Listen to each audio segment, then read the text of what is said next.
आता होत आले या पुढे ते ना कधी होणे. आता होत आले या पुढे ते ना कधी होणे. आता तरी मिळून सर्व बोला, आता तरी मिळून सर्व बोला ना ऐसे ना पुन्हा होणे. हताशा होत आले या पुढे ते ना कधी होणे.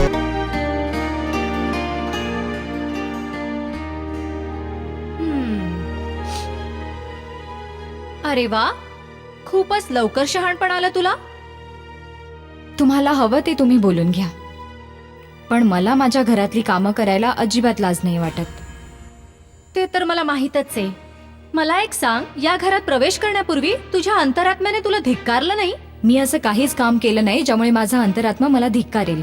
अरे वा, म्हणजे सगळं काही विसरलीस? कालपर्यंत ज्या घराला आपल्या आईच्या मारेकऱ्याचं घर समजत होतीस, आज त्याच घरात सून होऊन स्वयंपाक करतीयेस.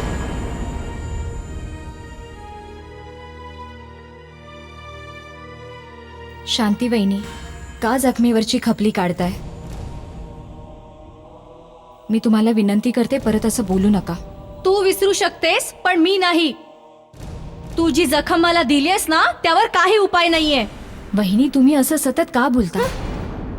जे काही घडलं त्यात विकी दादा गुन्हेगार होते. मी कोणत्याही निर्दोष व्यक्तीला शिक्षा नाही मिळवून दिली. केवळ तुझ्या सांगण्यावरून कोणी गुन्हेगार ठरत नाही. तू जाणून बुजून माझ्या संसारात आग लावलीयस. शांती वहिनी, तुम्हाला जर समजूनच घ्यायचं नसेल तर मी काहीच नाही करू शकत.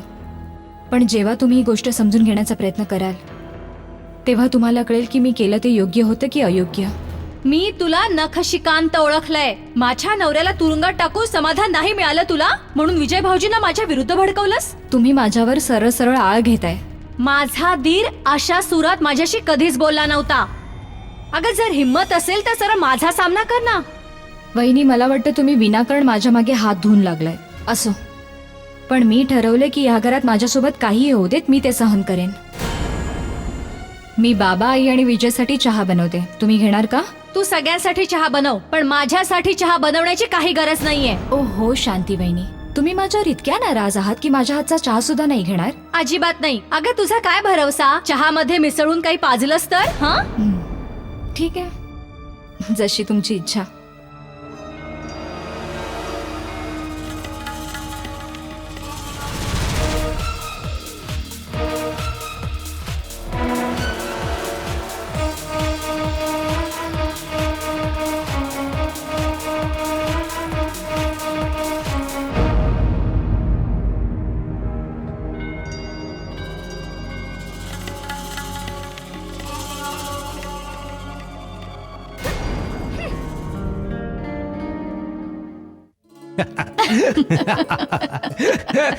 दादा. अरे बघ, सुनबाई चहा घेऊन आली. अरे वा वा, अरे वा, खूप छान सुनबाई.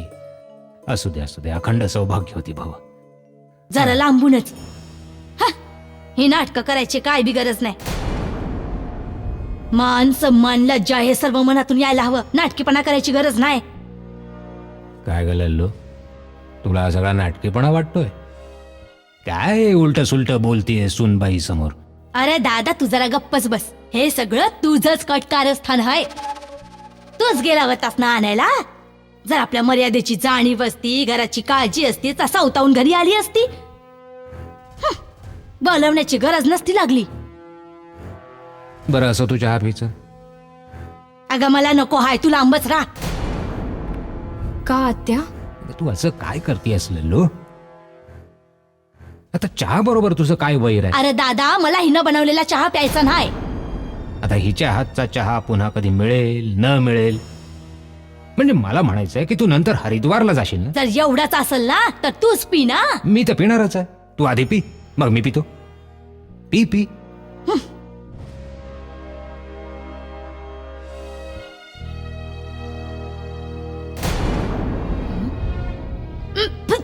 अरे, काय झालं?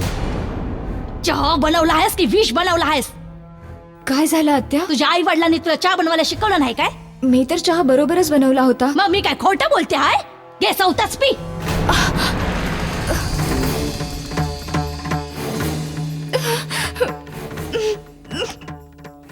हद्द झाली लल्लू. बर ठीक आहे, चला मी सुद्धा पिऊन बघतो काय झालंय चहाला.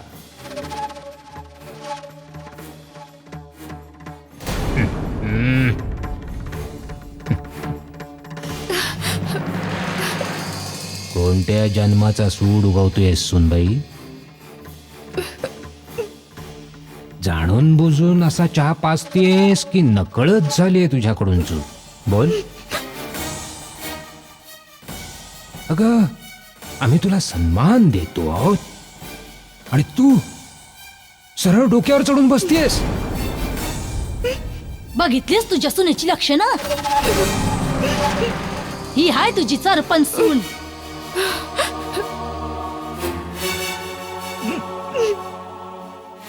चल जा म्हटलं ना इथून.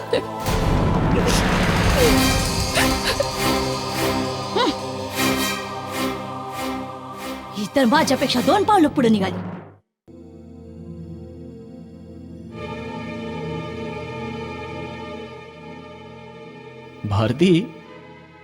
भारती, मी विचार करत होतो की यावेळी तर तुला सौभाग्यकांक्षिणीचं व्रत करावंच लागेल. मग मी पण ना निर्जळी उपवास ठेवेन.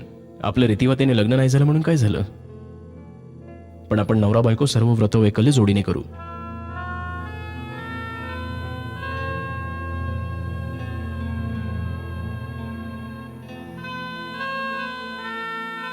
काय झालं?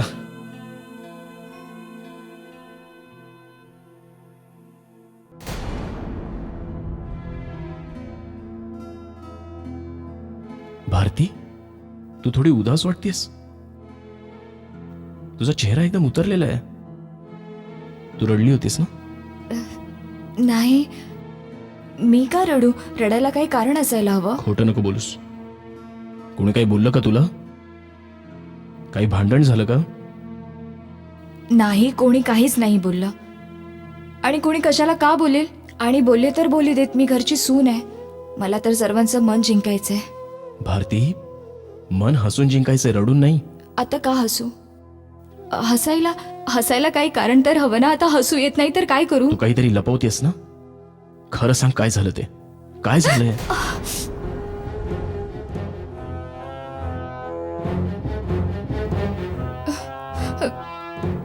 काही नाही. एक मिनिट.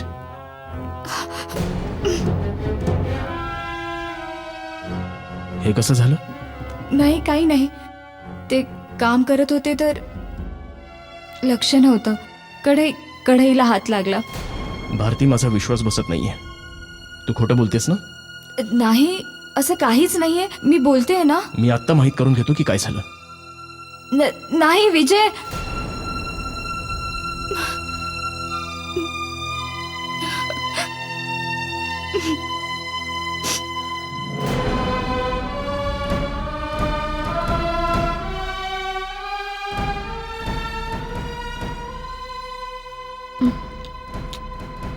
काय झालं बाळा? लय चिंतेत दिसतोयस. माहित नाही या घरात काय चाललंय आत्या. काय चालू आहे? माहित नाही, पण मला तरी असंच वाटतंय की भारती सोबत या घरातली लोक व्यवस्थित वागत नाहीयेत. तुला असं वाटतंय की तुला याची जाणीव करून देते ती? हे बघ बाळा, बायकांच्या बोलण्यामध्ये जास्त गुरफटायचं नसतं. आत्या, ती मला काहीच बोलली नाहीये, पण कुणी अशा प्रकारे तिला चटका देणं ही अत्यंत चुकीची गोष्ट आहे. चटका? तिला चटका लागला? अरे हे माझ्या पंढरीराया, आता तर माझ्या समोर धडधाकट उभी होती आणि आता चटका पण लागला. बाळा, ही भारती खूपच ड्रामेबाज आहे बघ. आत्या तिच्या हातावर भाजल्याची खूण आहे. अरे मग या तेवढं चिडल्यासारखं काय झालं? अरे स्वयंपाक घरात काम करताना सर्वच बायकाच्या हाताला चटका लागतो, मग या तेवढं काळजी करण्यासारखं काय हाय? तिनं सांगितलं का की तिला कोणी चटका दिला आहे? तिने कुणाचीच तक्रार केली नाही, पण मला असं वाटलं. अरे बाळा, तुझा गैरसमज झालाय. पूर्ण गावात सरपंच बनून मिरवत तर असते. अरे गरम भांड्याला हात लागून चटका बसला असल. तुझ्या त्या भारतीच्या बोलण्यावर विश्वास ठेवून काही चुकीचं पाऊल उचलू नगस. अरे रक्ताची नाती हीच खरी नाती असतात, परकी नसतात ती. पण या बायका ना घरात दारात फूट पाडण्यात लय हुशार असतात बघ. म्हणून जे काय करशील ते विचारपूर्वक कर बाळा. बायकांच्या बोलण्याला सहजासहजी भुलायचं नसतं. अगं ज्योती, कुठे चालली आहेस तू? सकाळपासून शोधतोय मी तुला. का? काय झालं? मी तुझ्या ताईशी बोललो आणि जन्मतारीख पण विचारून घेतली आणि जन्मपत्रिका पण बनवली. मग मला ना यात मुळीच इंटरेस्ट नाहीये, कळलं तुला? आणि परत कधी ही बडबड माझ्या समोर करत जाऊ नकोस. मी तर हे सर्व तुझ्या आनंदासाठीच करतोय. अरे तू वेडायस का? हा, आत्याने ना मुद्दाम तुला मला इथे त्रास देण्यासाठी आणलंय. तुला मी इतका वाईट वाटतो? असो, जाऊ दे, मी तुझ्यासोबत बोलणार नाही. पण काय करणार, तू मला खूप आवडते ना, म्हणून. झालं, चल निघ आता. अरे निदान तू एवढं तरी ऐकून जा मी काय विचार केला ते, की तुझं लग्न आहे ना न आणि ल असलेल्या माणसाशी होणार आहे. उदाहरणार्थ लक्ष्मण, लक्ष्मीलाल, लालू, लल्लन. कळलं की नाही? नाही, नाही समजलं. आणि मला समजून घ्यायचं सुद्धा नाहीये. माहित नाही काय बडबड करत असतो ते. अरे माहित नाही कशाची बनली आई, पण माझं नाव लल्लन आहे. मेणासारखी वितळण हिला. तू तर स्वतःच खूप समजूतदार आहेस बाळा. मी तुला काय समजवणार. बस फक्त एकच सांग मला, तुला दुःख तर नाही ना वाटत आहे की तू या घरची सून आहेस? नाही नाही आई, असं का बोलताय तुम्ही? असं काहीच नाही. जर काही असं असतं तर मग मी इथे तुमच्या जवळ बसले असते का? तुमचा लक्ष्मीनारायणाचा जोडा असाच सुखात राहो. तुला माहितीये, तू तर विजयच्या आयुष्यात अशी आली आहेस जणू काही कोंदणात बसवलेला हिराच.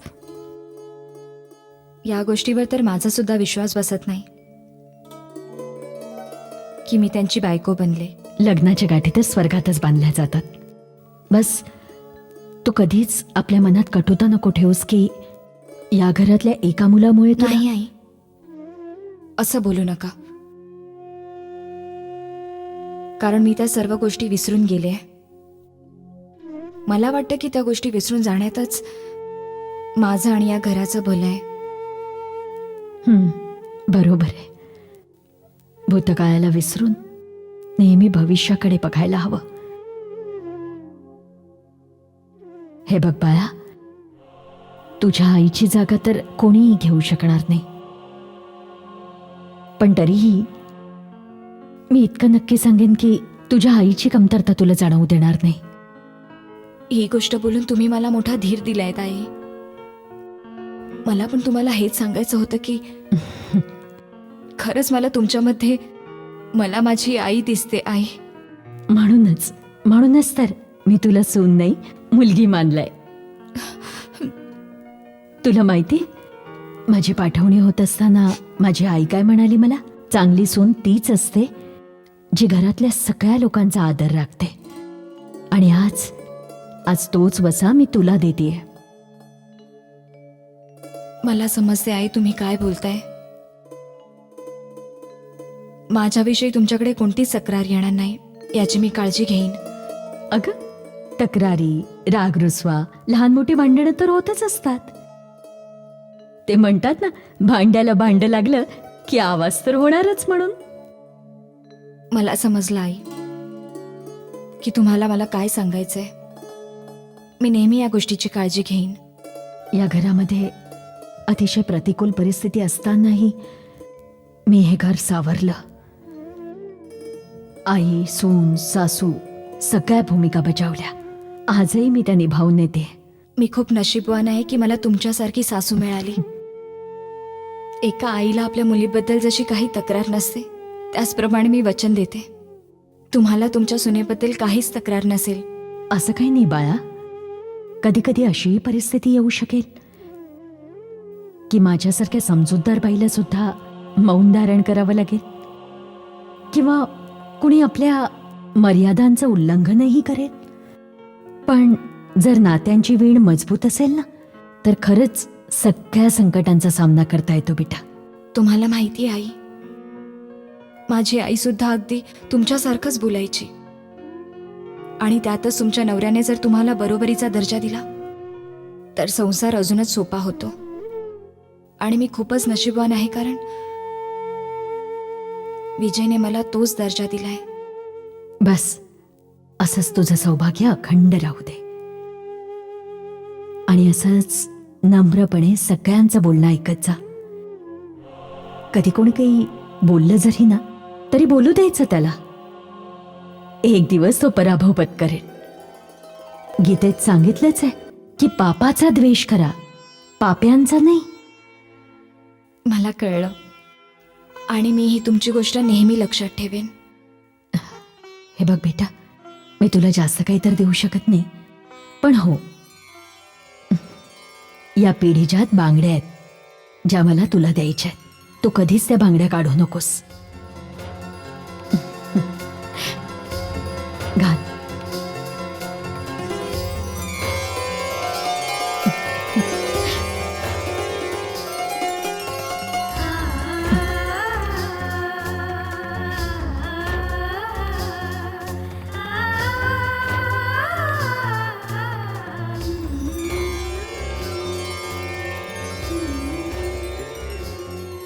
छान दिसतायत ना.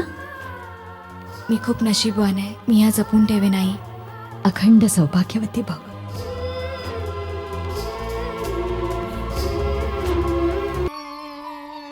अरे रे रे रे रे रे रे रे रे माझ्या पंढरी राया. अरे हे दुखणं तर माझा जीवच घेऊन राहील. मेले रे मेले. रामेबास कुठली आ, किती नाटक करते, आणि मला बघितल्यानंतरच हिला काहीतरी होतं.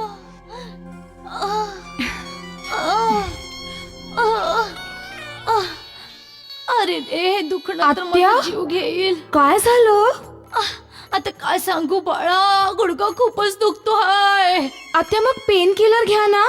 अर्धात विदेशी औषधांना तर मी हात बी लावत नाही. Pain killer. ऐक ना बाळा, एक काम कर, जरा इथे बसून माझे पाय दाबून दे ना. आता तर हद्दच झाली, पण काय करू, या मंथरेला पटवून ठेवणं पण गरजेचं आहे. अरे कसला विचार करतेस बाळा, ग बस इथे, ये जरा दाबून दे, लय दुखतो हाय. आत्या, अहो पण मला पाय दाबता येतच नाही. मी सगळं शिकवेन, तू दाब तर खरं. ये ये ये. अगं आईच्या पोटातून कोणी शिकून येतं का? आता आराम वाटतोय. आत्या, ते एक प्रश्न विचारू तुम्हाला. तुम्ही अजूनपर्यंत लग्न नाही केलं ना? हा, अरे बाळा, हा प्रश्न विचारू नकस.